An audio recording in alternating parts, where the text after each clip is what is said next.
Ni hao! Nung nakaraan buwan nga, pumunta kami ng ex-boyfriend ko dito sa Decathlon. Magkakanvas kami ng bike para sa ex-boyfriend ko. Dahil ibebenta na nga daw niya yung motor namin.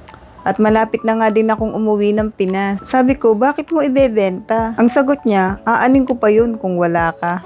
Wee, tamis.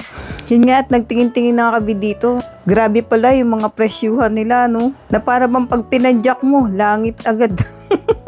Ito nga pala yung bet ng ex-boyfriend ko. Kaso hanggang tingin lang muna kami. Ito pa nga pala yung mga pang shoe cycling guys.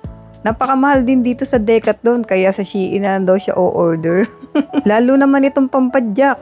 Presyo pa lang guys, sinipa ka na ng kahirapan. At naaliw nga kami kakatingin dito guys, grabe. Na-amaze talaga ako sa mga presyuhan dito. Biruin mo, gulong pa lang 34,000 NTD na. Pero hindi yan iindahin ng mga cycling lover dahil maganda nga yung gamitin guys. Ito nga palang pinuntahan namin Decathlon ay sa likod lang ng Costco guys dito sa Taichung. At sa mga bago lang sa akin channel, dahil bago lang din to, ako nga pala si Mani, factory worker dito sa Taiwan. Magte 12 years na rin at malapit nang graduate. Pati nga pala si ex-boyfriend ko malapit nang graduate next year kaya magbabike na lang daw siya at iuwi na lang daw niya ito sa Pinas. Oh, hala siya, magtingin-tingin muna tayo ng mga presyo guys.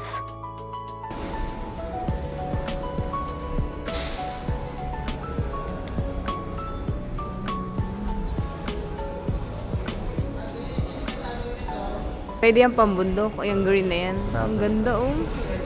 Van Ride 14?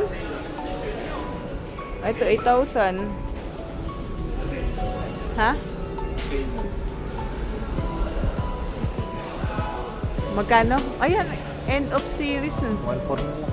500 yung ano. Yeah, 599 mo. 599.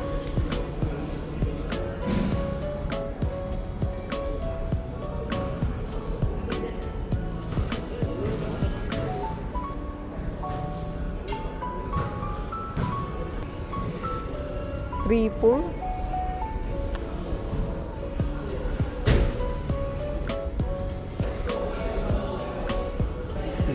449? Ito wala. May short ka na, may supa ka pa. Visual.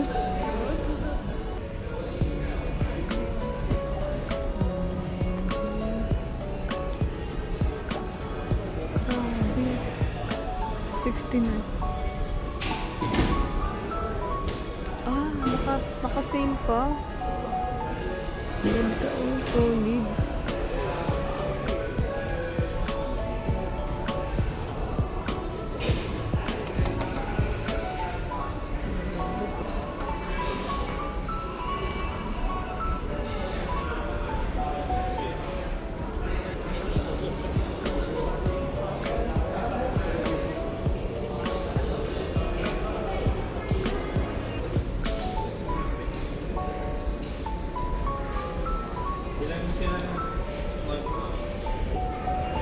Mahal pala to.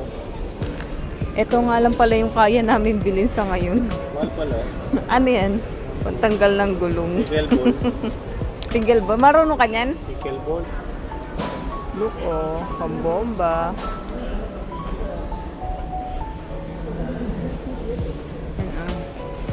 Ito pala eh. Kasi ba yung passport? Hindi. Tutupin, may passport.